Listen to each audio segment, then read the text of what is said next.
joined by Diana Schmitt, the head women's lacrosse coach at Nazareth University. Coach, how are you doing? And are you excited for your season? It begins next week. Just tell me about, how are you doing and your excitement going into your season next week?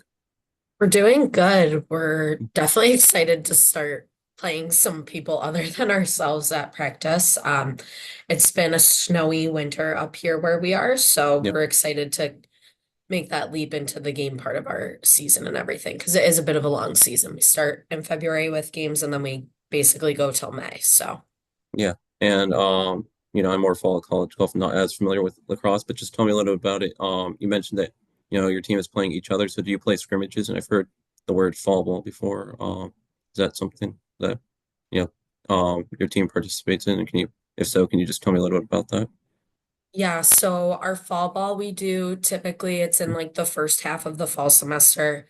We get a Okay. certain number of days we can use, and then from there we also get one play day where we play other teams. So it's been a little while since we've played someone other than going against each other in practice. And then we do have a scrimmage planned coming up this weekend. So we're excited to kind of get out there and it's nice to play against someone else. You know, you go against each other in practice so much after a while, you really know each other. So we're kind of getting ready for that. So we're just about ready to start off our season. We play next Wednesday is our first home game, so a little over a Yeah. week now. And so you start your season in February. Your school's in Rochester, I believe, New York.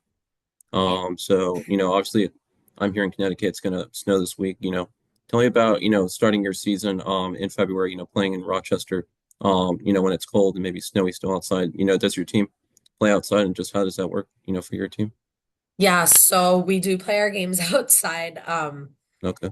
The sun's out today. Our turf is clear, so we will be going outside for practice. We do have indoor space on campus. We do have indoor turf, so super lucky to have that for practice needs and being able to do what we need to do when the weather is not cooperating. This year, Mother Nature's been giving us a lot of snow, so we're working with that. But super fortunate to have the grounds crew that we do that they clear our turf pretty frequently for us. So Yep. we've gotten outside a bit, we've been inside a bit just because of temperatures and stuff. So we're hoping to turn that corner with keeping the temperature a little higher for us, but it is cold. They're a tough group of individuals. College lacrosse in Western New York is tough this time of year. It could snow, it could hail, it could rain, it could do all three during your game, and that's just what we work with. So Yep. I'm always really proud of them for pushing through the weather because it's out of our control and there's only so much we could do about it. But yeah, it can be a chilly, we can have some chilly moments for sure. There's definitely times where that wind is blowing and you're like, okay, here we go. But yeah, you make do with what you have and you make the most of it. And we kind of just grind it out until the weather's really nice. And then we really appreciate it come like April when it turns that full corner and it's really spring. Yeah. So I talked with other coaches, in lacrosse and other sports that are outside. And they're in cold weather states. Like I talked to one in Wisconsin, where it snows there, and they talked about, having to deal with, rescheduling and cancellations. So is that something your team has had to deal with? And if you do have a rescheduled or cancellation, just how does your team, navigate that? How do you navigate that as coach? Yeah, so I check the weather multiple times a day. Part meteorologist in this field. Yeah. Been pretty lucky in my time here at NAS that we haven't had to move too much. We've definitely looked at game times, like when we know a storm is coming in and you pivot and you move with it. It's kind of out of my control sometimes with what we can work with because there are scheduling like needs that have to get met and you have officials and the other team traveling in. What if it snows where they're coming from? And there's a lot of pieces to that puzzle. So kind of just work together on it. We've been pretty lucky that we haven't, knock on wood, had to adjust our games too much, but we definitely have in the past. So Mhm. I'm already checking the weather for next week for our game too. So we do our best with it, but we do play in the cold. We Okay. absolutely do. It's part of it. We do play while it's snowing sometimes, while it's raining, hailing, winter mix, whatever they want to call it. We do play in that. So our players kind of we practice how you play, play in the cold, play in the cold. So we kind of work with that. But we Mhm. don't reschedule. We haven't had to a ton. I'm hoping this year's the same and it just lets up just a little bit in the Yeah. next couple weeks. But um We do travel. We're going down to Florida for spring break, so that kind Yeah. of helps break it up too. Yeah, you just mentioned my next question, but let's transition from the cold. Let's talk about the warmth. March 17th and 18th, you'll play two games. They're at, I was also noticing looking at this, they're at, very different times. You play one game at 11 a.m. and then one game at 8 p.m. So just tell me about getting to go down to Florida and then also how you navigate, playing one game, early in the morning at 11 a.m., then playing one game late at night, 8 p.m.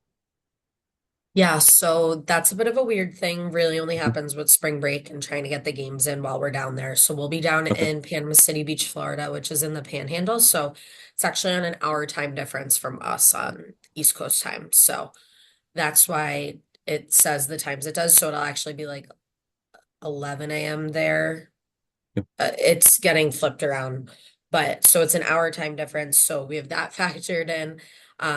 We're really just happy to kind of get out of the cold. It's a really great bonding experience. Being Division 3, you don't always travel overnight a ton. So a lot of our players live together while they're here, but now they get to go down there and live with each other, spend a lot of time together, laugh a ton, compete, absolutely. But it is a really good culture experience for us, and we do care about our culture, and it's often a memory that a lot of our alumni talk about. So it's nice to be able to continue that tradition for us too. So we are excited with the way the snow has been this year to get down there. It's a little over a month away now, so we're hanging tough in there, but it's a busy trip too. You fly in on a Saturday and then you're flying back on Thursday. So we kind of get a lot in while we're down there, and we do some non-lacrosse activities too, team meals, that sort of stuff. So go to the beach once. That's always a fun time for them too.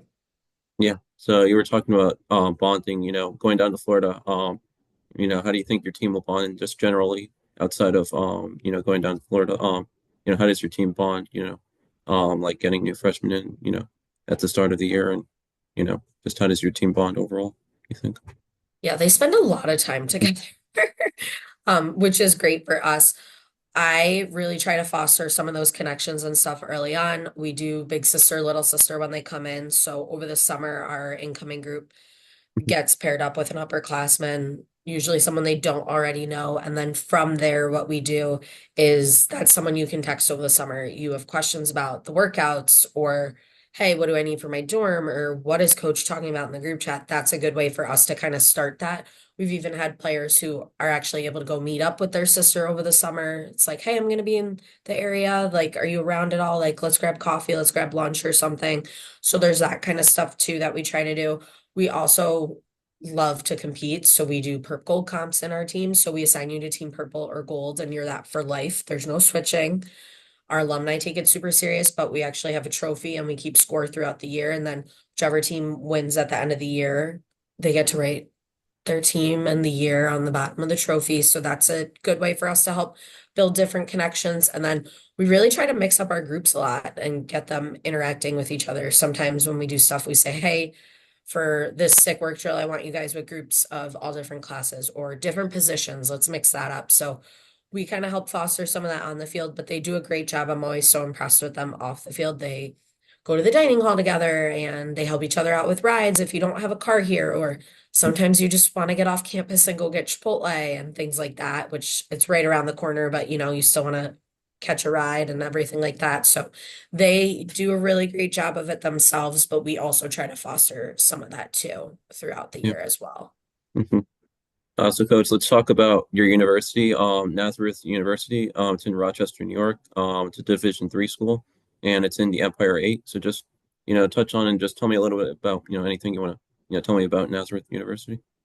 Yeah, so we are in a really great spot. We're in what you'd consider the suburbs of the city technically. So we're technically touching Pittsford Village, which is a village right on the Erie Canal here in New York.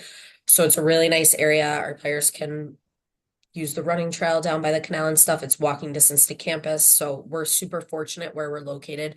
We do have that traditional college campus feel and everything.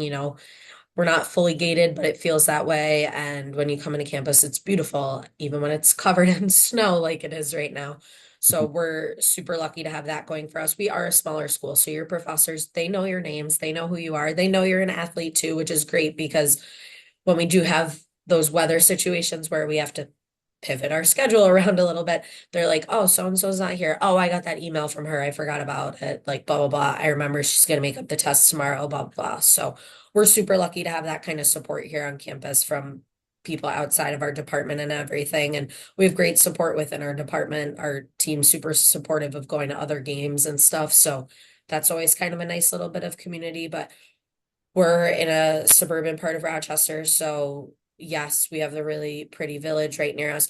We also still have everything you need from Lacrosse Unlimited, Chipotle, Wegmans. Everyone loves Wegmans up in Rochester, which is just the greatest grocery store ever. So we still have that all nearby as well. And then, we do have access for internships and stuff too, being in a bit of a city environment as well. So we kind of have a lot going for us as far as the area we're in, but you still get exposed to a lot of different things too. Yeah. So Rochester, you're by Buffalo, I believe. It's, I Yeah, mean, I about know an hour or Rochester. so. Yeah. Um, do people usually go to Buffalo, or is it, too far? I know Rochester's also a big city, but it's not quite as big as Buffalo. Yeah, no, people definitely do. It's not super far. It's depending on what part you're going to, it's an hour, hour and a half. We actually had a player, she's an alum now.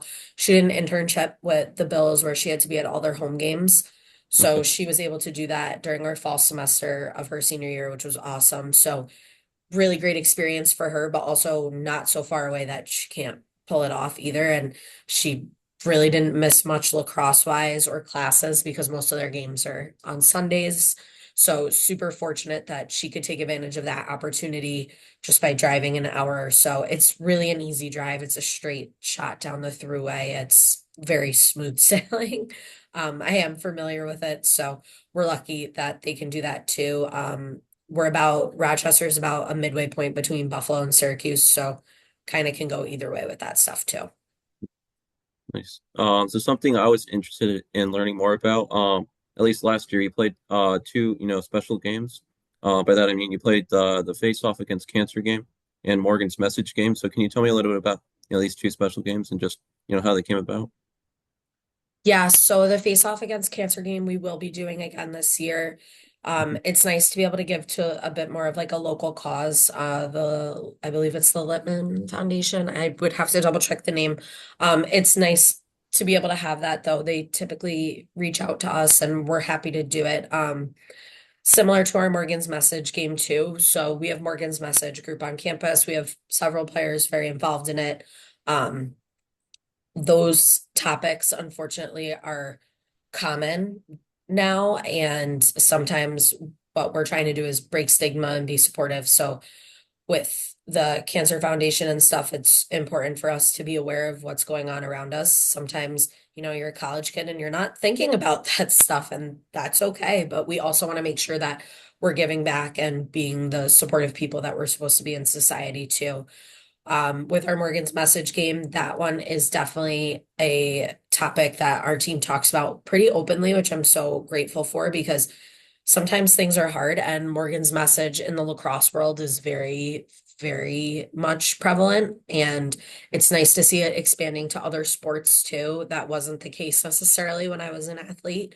So it's really nice to see that stigma breaking and how supportive our players are being of each other. And, you know, we always say like information is key, knowledge is power, but it's also feeling comfortable enough to use those resources and stuff. So we will be doing both of those games again this year. We're excited about it. Um, it's really cool too to see our players get excited about those topics, whether you're really passionate about one or someone who's been impacted by these foundations and stuff. So it's really nice to see them getting involved in something bigger than just us. Mhm. So let's talk about the upcoming season. Your season begins next Wednesday. You play University of Rochester. So just tell me about your upcoming season and for you as coach, what are you looking forward to the most for this upcoming season? Yeah, I'm really excited for this season. I am eager. I think we have a great group. They're working really hard all the time, so it's nice to see that. I think they're a little eager for games to start, which so am I. So we're kind of all on the same page with that. But we kind of open the season with a non-conference schedule to get things started, and then when we come back from spring break, our conference schedule kicks off. It's a little bit different this year. We added 3 teams to our conference, lacrosse wise, into the Empire 8. So there's 2 of the teams we've played every year. They're not far away from us, but now they're going to be in the conference. So that'll definitely shake things up a little bit with conference playoffs and everything like that. So I'm excited to see how that pans out. I think there's a lot of opportunity this year for this group, and I love seeing when the connection happens. I love seeing growth as a coach. That might be what drives me more than anything sometimes is when you have a player who's working really hard on one thing and then they get it. Or it's an aha moment, or coach, did you mean this? Yes, that's exactly what I meant it. So it's really great to see those growth moments. We have some upperclassmen too, this is last seasons for some of them. So some of them are definitely playing with that chip on the shoulder of, hey, like I'm making the most of this. Like we're doing everything we can so that we can go out with a bang. So it's nice to see that coming together for them. And a lot of them have really worked on building those connections off the field, and it does translate on the field. So we're excited. We open with U of R, so that's a home game for us, but also they're not far away from us either. So it'll be good for us to get games kind of rolling a little bit and start seeing areas we need to work on and grow, and other areas that we're successful in and how we can improve in those too. Yeah. You were just mentioning my next question, but can you just tell me about your team in terms of your roster? Any notable players you want to touch on, and just tell me how does your team look, going to this upcoming season next week? Yeah, so we have a handful of new faces on our roster this year, also some really strong returners, so I'm excited. Definitely have some kids who haven't really gotten to play together a ton quite yet, just with injuries and things that happen with that. So I'm excited to see them all come together finally. We're returning a couple fifth years, which is great. I'm so grateful that they took the opportunity to come back and utilize it while they can. They didn't have to, they chose to. And we definitely have some a strong senior group. We do return our goalie. She's been a starter since her freshman year, so that's exciting. It's nice to see her as an upperclassman in that role as well. But we're kind of spread out pretty evenly all over the place right now, so it's exciting to kind of see where we're gonna play. We play a team style game, we're not an I me my team, and that's kind of how we approach everything is how can we do this together. So it'll be good. We definitely have some new faces out there, so I'm excited to see them kind of work together too. Yeah. I also like, always talking about coaching staff. So let's talk about your coaching staff that you have. You have Emma States, an assistant coach, Anthony Yandick, assistant coach, and you have graduate assistant coach Aaron. Yeah, So so given, that got a little updated. okay, So Anthony Yandick is still here. He's an assistant. Emma States is no longer an assistant, okay, but we still love her and I still talk to her all the time. We brought in Emily Peets into that okay, role. And then we also added an additional grad assistant. So Erin's still here. She's in her final year of grad school. We added in Coach Julia Lasher as well. So kind of a lot of us. But we really do kind of divide and conquer in a lot of areas, which is great. So I've been coaching with, we call Anthony and Coach Y here. Been coaching with Coach Y. This will be the second season with him, which is great because we really just see eye to eye on so many things. We're like reading each other's minds sometimes with stuff. And then Coach Pete's joined us after coaching at our junior college in our county. It's Monroe Community College, who they junior college cut women's lacrosse at the end of last year. So unfortunate to see that go, but also really grateful to have her on staff with us this year. She's super helpful and informative and loves the game to say the least. So that's been really great. And then having Coach Erin has been super helpful. She's kind of been by my side a long time now, and sad to see her go at the end of this year. And then Coach Julia came in and has also been a huge member of our support and everything. So it's really helpful to have a great group of people who are willing to, stand out in the freezing cold sometimes when we tell people like, yeah, that's my job. Sometimes they look at us like we're crazy, but we love it. So it's nice to have that going for us too. We have kind of high hopes for our group this year. yeah. And so you're entering your second season as head coach. Tell me about last season and what did you learn in your first season as head coach, last season? Yeah, so last year was my first year as head coach. I was the assistant for 2 seasons before here, so really grateful for the opportunity to be able to transition in that kind of realm because it's not always the case to get your head coaching job and stuff. So really grateful that that's how it worked out for me. I definitely learned a lot just even on like the back end of things of who to go to for what and how to organize this versus that and those sort of things, definitely kind of knew the team already, but it's still a little bit different of a dynamic from assistant coach to head coach with that stuff. So definitely a bit of a learning curve. I think the one of the biggest takeaways I had from last year was the more organized I am, the better things and the quicker things get done. So that was always a big thing for me, planning ahead and having, you can plan ahead, but sometimes you need to pivot, and that's just the name of the game in season and stuff. Last year, weather really wasn't an issue. Um, we Mhm. only had to practice in our indoor facility a few times the entire semester, which not common for us. This year, weather, little bit more of an issue. So we've been kind of constantly pivoting with that kind of stuff, but I try to set guidelines and stuff, and I really look forward to practice every day. That's probably the favorite part of the day where you're actually coaching. So that's my biggest learning piece was the more organized I am, the better. And learning what works for me might be different from someone else. And I'm excited for this year. I feel like last year I got a lot under my belt of how things are done within the conference, outside of the conference, how to organize this, how to delegate, and that sort of stuff too. So I'm excited to see what this year brings too. Plus, our staff is just really helpful this year too. Yeah. And beginning your second season as head coach next week, just how are you feeling, going into your second season? Do you feel more comfortable that you did, going into last season? I don't know.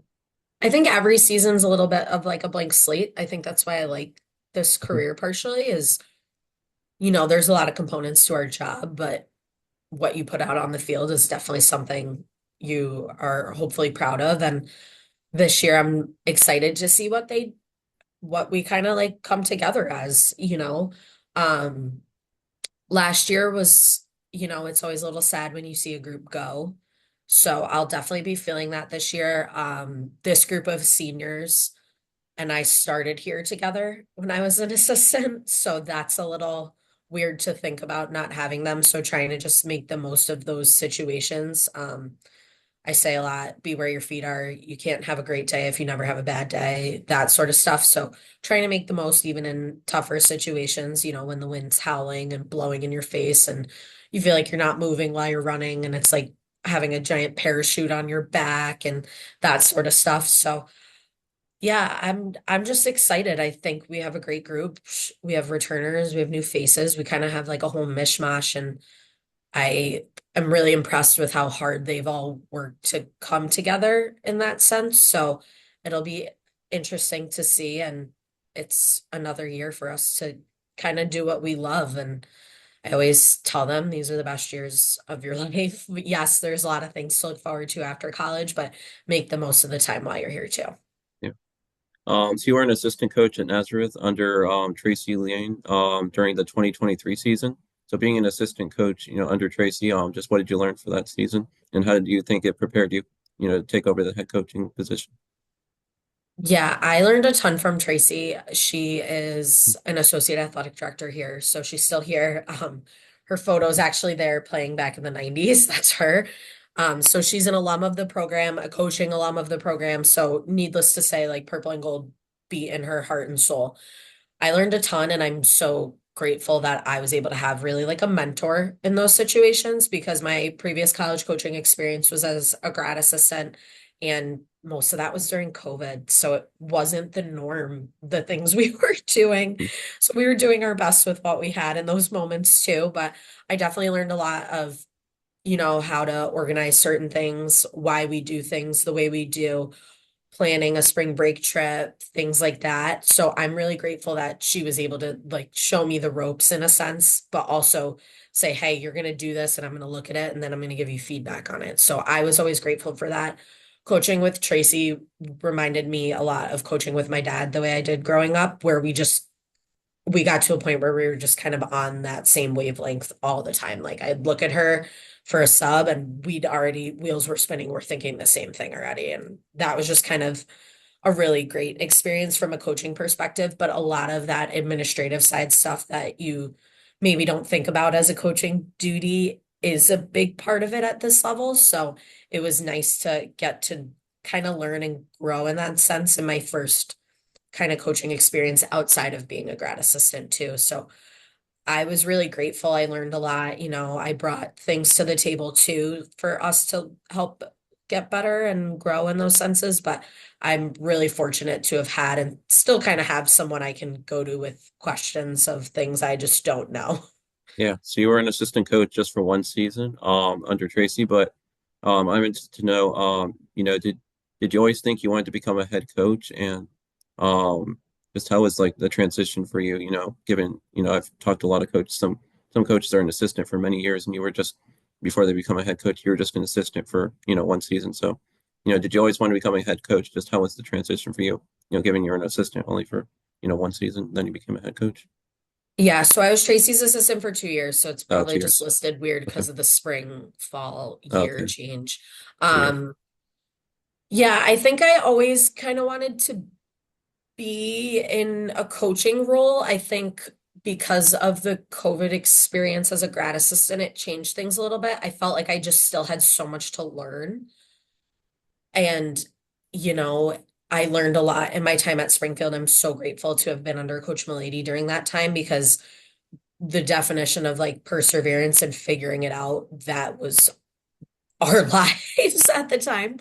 So I was really grateful to find the opportunity here at Nazareth and really like I needed that mentorship in a sense. I needed someone to be like, hey, this is how we do things here because I was in a new place and I needed every college is a little different in how they're organized and the hierarchy and how things are done from how you do your buses to how you organize your meals and things like that. So I really needed time to grow in that sense. I did always kind of want to be a head coach. I just really didn't think I was ready to jump into it right after grad school. And I'm so grateful that I didn't because I wasn't. I needed to learn and grow. I knew the game, but I didn't know really a lot of the back end and that kind of stuff was really helpful to learn about. But even when our transition happened where Tracy became our associate athletic director, she's our senior women's administrator, head of compliance. She does a lot for us in that department. I still needed to find my way a little bit of how I'm doing things and organizing things and how I pick and choose different areas to focus on and that sort of stuff too. So it was great to be able to transition. I knew basically everyone's names when they came in for that first fall as me as a head coach. I knew tendencies, I knew positions. Yes, I made adjustments and things like that, but I still, I was in charge now. I had assistant coaches under me and it's my job to delegate and tell them things to do. So I still had to learn. And I think as coaches, we're learning on the fly all the time, whether it's you're learning, I how you organize things. Like I'm really grateful for Google Calendar and Google Docs because I'm able to write something on a Google Doc and my assistant coaches can check it before they come to practice. Like, hey, like, what are we thinking here? And things like that. Or pivot, time change, weather, blah, blah, blah. These things happen. So a little bit of, you're kind of always learning and growing and, you're learning the game, but you're also learning how you organize things for your trips and things like that. Again, Google Calendar is like my saving grace. But I learned, hey, we should have a lacrosse Google Calendar while I was in grad school. That was something where I was like, okay, I'm definitely taking this with me. Like, this is so helpful to have and I can update it and players get notified on the fly. So different things like that. So I feel like I'm still learning everything. I'm young. There's definitely people who have coached longer than me that I can learn from. And, there's coaches who are moms and coaches who learn that whole side of things. I don't know all that yet. I don't have kids yet. So definitely grateful for the transition that we had, but there's definitely still a learning curve with everything. And, for a long time, certain emails were still going to Tracy for things and she would just forward them to me and we just kept changing them as we went. So that sort of stuff too. Yeah. So you already touched on my next question, but you were a graduate assistant coach at Springfield College. So I'll just ask, what was it like to get your master's and, to be a graduate assistant coach? I'm sure that was a lot. I'm sure you learned a lot. So just how was that experience? Yeah, that experience was kind of crazy. It's definitely didn't pan out the way I thought it would. A pandemic during my first season coaching with that program and stuff.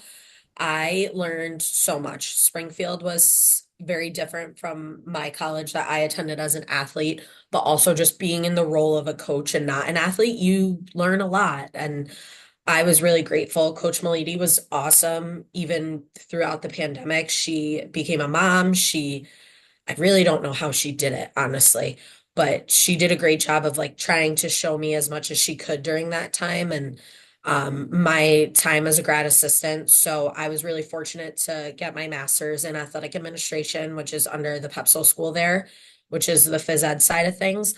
I had a really awesome advisor my first year, and then I knew he was retiring when I first started there the following year. So I even got another advisor during that time. And my classes really taught me a lot too. In this field, I learned about how a budget can look. I learned about scheduling and facilities and all these other aspects. I also got to teach some classes while I was there as a secondary duty. So I taught some sports that I hadn't really played a ton in a while. And then pandemic hit, we needed physical activity at home, and I taught online line dancing, which I never thought I was going to do, but I did. Um, so I really got to like learn and see like we have to adapt sometimes, and change can be hard, but sometimes you don't have a choice with change. And that was definitely the lesson I took away. Um, I was so fortunate to be under a female coach who was kind of doing it all at the time. And like seeing someone, have a baby during the pandemic and come back and still do everything you're supposed to. That's really hard. So I was just really grateful for that. And I learned how Springfield does things. And there's a lot of things that they do. I'm like, ooh, that's a good idea. And oh, I see why we do this. There's a lot of history there, rich history to say the least. So it was nice to see that side of things and be in kind of a world like that. And I still even my one advisor, he wrote a book recently called The Integrity Switch. It was a great read for me. And some of the stories in there, I'm like, I remember you talking about this in class. I know exactly what you're talking about. So it's nice to see some of those things too, and that network side of things too, and everything like that. So I was really grateful for that chance, to earn my master's. Yeah, it's a little bit of a juggle sometimes. You got assignments and things, but I was super grateful. I felt like the opportunity there was so rich and informative for me in more ways than I even could have imagined. Yeah. So just tell me a little bit, what drew you to become a college coach? When you were playing lacrosse, which we'll get into, did you always think you wanted to become a college coach, or was becoming a coach never really something you thought of? Yeah, so I always coached. I really say I've been coaching since I was 14. My dad's a coach. He was one of my coaches, and we coached together. So I started coaching like little young kids, which I loved. And I always kind of coached on the side after I started that. I refed a little bit. And then through high school, I just kept coaching. Then in the summers, I would come home and I would coach club with my dad, which such a great experience. He is also a coach in the college game back home on Long Island, where I'm originally from. So I always coached. I always knew I would still be involved in sports. My original plan when I got to college was I am going to be a sports psychologist and I am going to work with Olympic athletes. And then I realized I don't want to be in school that long. That was just not for me. But I loved lacrosse and I loved being on the field and going to practice and lift. And we did a lot of 6 a.m.s, and I was like, I love this. Like, who can really sit here and say that? So I kind of had a bit of a change of heart of what my goals were during college. I would say by the end of sophomore season, I was kind of like, I can't leave this. Like, this could be the greatest job in the world. And I started to make the switch. I picked up a sports studies minor. I had some professors really start to help me like navigate that process a little bit. And then I was like, okay, I'm going after this. I know I need a master's. Let me look for a grad assistantship. I was the person who, if I did not start my master's right away, that was going to be the end of it for me. And then that is really where the change happened. And I'm so grateful that I got to see like coaches really like doing what they love and were passionate about during that time for me to help with that. And I'm super lucky to have such supportive family through all this and everything.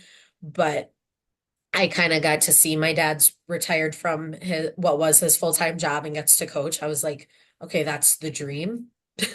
Why don't I just do that now? And I love seeing our athletes after they graduate, like what they're doing. It's so cool to me to see that nursing student athlete get their first job. And then a couple years down the road, like, yeah, coach, like I'm doing great. I just wrapped up my third year. I might go for my master's and become an MP. I don't know yet. Like I'm still figuring that out. Like I love seeing that. I've always loved working with people. And then I love lacrosse. It was my first love. I really do. I think it's a great sport. I think it teaches a lot. I think it builds your character. A lot of people say they like hiring athletes and stuff, but it's like, okay, why? It's because they can be pushed a little bit. They have great time management skills because they already figured all that out. They oftentimes know how to work well with a team because they've had to all this time. And there's all those little like life lessons that come, and I love being able to be a part of that. And I tell my players all the time, like, I love my college experience. I look back and I'm like, man, that happened so quick. And it's nice to be able to kind of foster and be a part of that for them too. So I guess I always knew I'd coach. I never thought this would be my full-time gig, but I am so happy I made that switch. I think I wouldn't be as happy as I am if I wasn't doing this. Great. So you mentioned before, but you're from Long Island. You're from Westbury, New York. So just tell me about growing up in Westbury, and just tell me how did you get started playing lacrosse? Yeah, so Long Island lacrosse hub to say the least. Okay. Super, super lucky that my dad played lacrosse growing up, so that definitely helped. But our town had youth down there. It was called PAL at the time. I honestly should check if it's still there. And these little town teams, it was great. So I started with these clinics probably in like second grade, first grade, and kindergarten. I had a friend who started doing it with me. My dad started helping a little bit. My brother was already doing it. And then at that time, league started in third grade for us. And way back then, we used these little pinky balls that weren't hard. They were soft, which was so hard to catch. And there were all these different rules and stuff, but I fell in love with it. I was playing other sports at the time, and I just like, my dad talks about it. He's like, yeah, that first game you had, he wasn't coaching me yet. And he's like, you scored a goal, and like, there was some light inside of you. He was like, uh-oh, this is the start of this. And I really never stopped since. I'm so grateful that lacrosse has such a volume on Long Island and that I was just exposed to it everywhere. I grew up, my dad took me to half-straw lacrosse games with some of my friends. They often played on Friday nights. It was like perfect for us. But I got to go see these amazing, at the time I'm looking at them, I'm like, look at these athletes. Like what great role models and stuff for me. I'm fortunate that I saw a lot of female athletes in my lifetime, from people's sisters to my aunt was a soccer player in college. I have some other cousins too in that realm. So I was really lucky that female sports was praised for me. And I just grew attached to the sport and still am, still here doing it. I definitely, I loved I going to the Final Four when it was at Stony Brook. And I remember from when I was a little kid, you couldn't even watch the women's Final Four at first. You had to have like special TV packages. And I remember my dad taking me to a bar restaurant because that was the only place we knew that could watch it. And we sat there for like 5 or 6 hours just staring at these TVs. And I was like a 10-year-old. And I thought, I was like, this is awesome. And I'm so happy to see the game come as far as it has now so that everyone can be exposed to it. But I really grew up in a town that was a baseball softball town. My high school is a historically was a baseball softball school, and I got to play other sports too. We were on the smaller side, so I played other sports in high school as well. But I was fortunate for those opportunities, but also to continue to have that exposure from other areas too. And I was always grateful, I say in high school, for my friends who were really soccer players who played lacrosse with me so that we had athletes playing and stuff. But I was always really just grateful to have it kind of everywhere you go down there. It's really hard. I always used to say you can't drive 5 miles without hitting a lacrosse field. It's probably a little more than that, but that is how it felt. So I was just grateful for it always being around, and there was always a wall to go hit and stuff too. Yeah. Yeah, I'm like 2 to 3 hours from Long Island, and I never knew that lacrosse was so big on Long Island. Huge. Oh, It's it is. everywhere. Okay. So you mentioned playing, league growing up, playing lacrosse. What was lacrosse like for you, growing up prior to college? I'm sure you probably played in high school, but just tell me a little bit about, what lacrosse is like, Yeah. for you or just for someone, growing up. So I grew up in a school district where there's multiple high schools. So we played like town league together. And then it kind of, once middle school started, you really didn't have that town league anymore. Really grateful for during that time of my middle school age, there was a league run by someone, and it's called Liskel at the time, and we were allowed to play the high school rules at the middle school age. That was always a big barrier, and I still view it as a barrier because the rules are so different. And that league was so great for us because we were able to play the high school rules, which is what we would play in summer. So it was a little frustrating at times, but so I grew up town league and everything, was able to play Liskel, and then my town team in combination with another town team kind of came together. My dad and another dad basically formed a club for us, and we were the Togs, and we don't exist anymore, but played the club scene. And it's so different now from when I played. There used to only be like one tournament every weekend or two tournaments every weekend. Now there's like eight tournaments every weekend all over the country and opportunities like that. And it's so great to see the game grow so much. But, I remember driving to those tournaments in the summer, the hot summer, 95 degrees, 100% humidity. You're driving to Delaware and you're sitting on the turnpike in traffic again. I just look back and I'm like, how many hours of traffic did we sit in driving to Jersey or Maryland or Delaware to then sit in traffic coming home, sit in Staten Island traffic. So I have memories of that being in the car and listening to music and everything like that and being exhausted after playing. But I was so grateful because without the club scene, I don't really think I would have ended up where I did at Mercyhurst. And that was my kind of my ticket to get out there and be seen. And I felt like I was really late in the process during that time. I felt like I was behind, and I knew my high school team was probably not going to give me that exposure that I was hoping for, but I'm still grateful I had that. It made me play all sides of the game because we weren't necessarily a super lacrosse school, and we had lacrosse players playing with us, and I'm so happy we did. But by the time I was a senior, there were only like a couple players I'd played with that were playing college lacrosse. So it was nice to kind of help push that. And I was really grateful just to even be around the game as much as I was. I kind of always had my stick in the hand. There was indoor leagues sometimes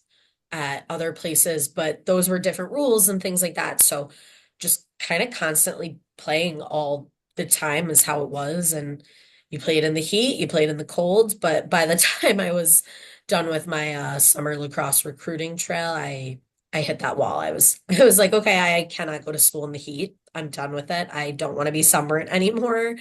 And I was sick of feeling hot. So I went somewhere cold and snowy, and now I coach in it and I love it every day. But looking back like that, I loved lacrosse then and I still love it now.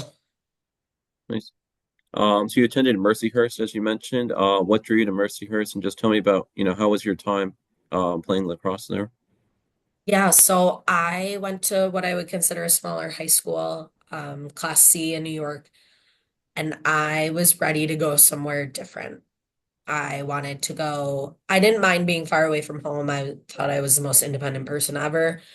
So I went to school about 7.5, 8 hours away. I reached out to Mercyhurst, finally heard back from them, and they were like, why don't you come for a visit? And the second I really stepped foot on that campus, I fell in love. I was like, this is the place for me. I don't need to look anywhere else. My parents were like, no, you need to explore your options. And I was like, no, no, no, like, this is it. Like, I love it here. You don't understand. And I wanted competitive lacrosse after coming from a high school team that it's hard on Long Island. There's really good lacrosse kind of everywhere. So your high school team might be having a good year, but that team you're playing this Saturday could be having three kids going to Northwestern, two going to UNC, all playing together. And like, hey, that's tough when some of your best athletes are playing on the softball team at your school. So I wanted to be in a competitive team. I knew I might not get playing time right away, and I was okay with that because I wanted to get better and rise to that. So my experience at Mercyhurst, I look back, I still talk to my friends and stuff, and I was really fortunate to have the experience I did. I actually tore my ACL my senior year of high school, so I came in hurt, had a coaching change right away that year, had to work back a little bit in season. It was hard, but we had an interim coach. We ended up winning the conference that year. It's the only time the team has actually won that conference. Now they're Division One. At the time we were Division Two. And then that group of seniors really set the standard for me. And I was like, okay, this is legit. I need to get in shape. I need to do my part. And then I came back to a whole new coach again in my sophomore year. And I was hungry and I wanted to just battle on everything. And I really like fell in love with the game in a different way during that time. Like I loved the competitiveness and we played some really good teams during that time and I played with some great players, played with some All-Americans who I'm so grateful to have gotten to go head to head with them in practice every day because they made me so much better. I never would have gotten that if I would have just stayed kind of in my comfort zone. And that's always something I push is to be out of your comfort zone. And maybe that's where it comes from. I say you can't grow in your comfort box. You can't, it's trapped. So yeah, and I ended up my sophomore year, we got that new coach and he was there all 4 years for me. And the game changed a lot during that time. We added the shot clock in, which at the time I was a defender. I was like, heck yes, this finally something for us.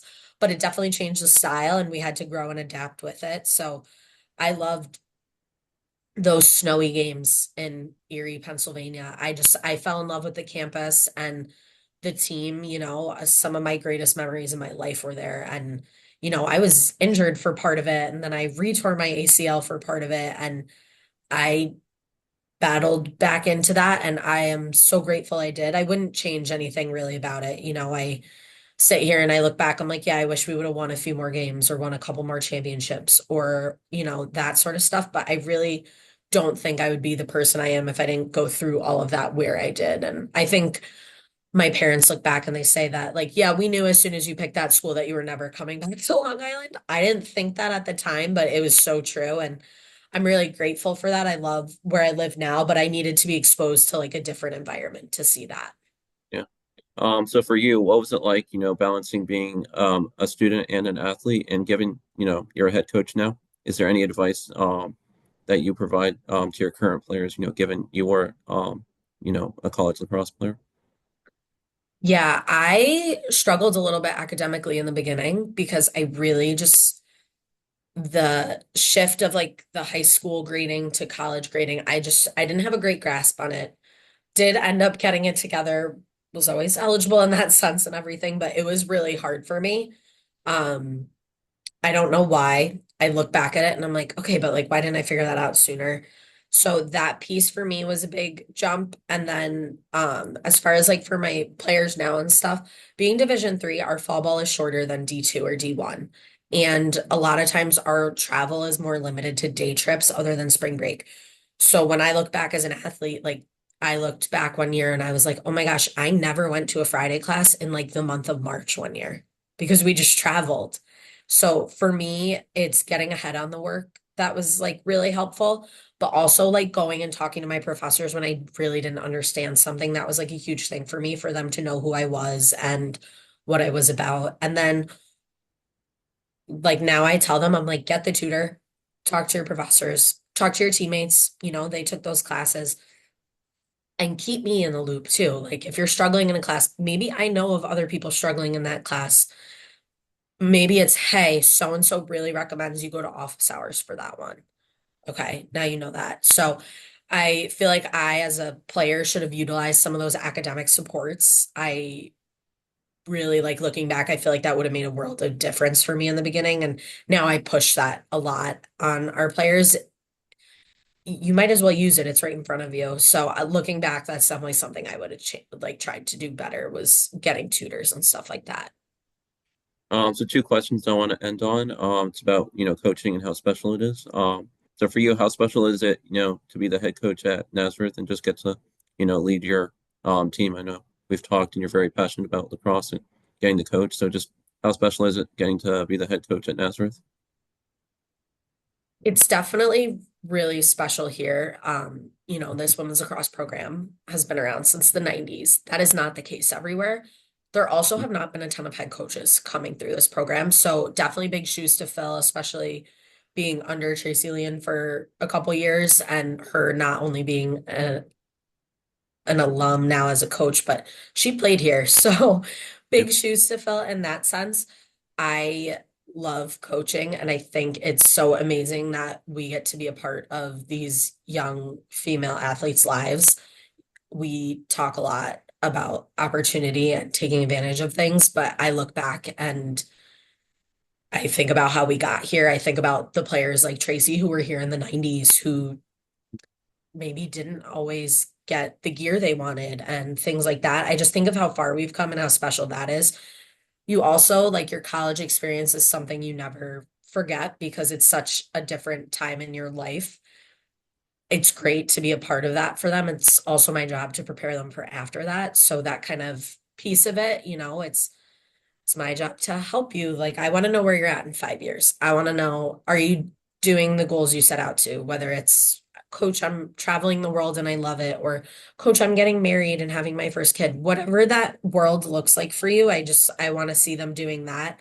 A lot of times kids go to college and maybe they don't know what they want to do, and maybe it's our job to help them figure it out, or maybe they change their mind part of the way through. So that kind of piece of it is extra special. And I feel like here at NAS, we want you to learn on your feet a little bit more, and being able to be a part of that process is super unique. And, there's a lot of rich culture here in the lacrosse world. People, they've heard of it here, and it's really special to be a part of such a long program because that's not the case everywhere. And we're still growing as a sport. So to be a part of that history is pretty amazing when you look back at it.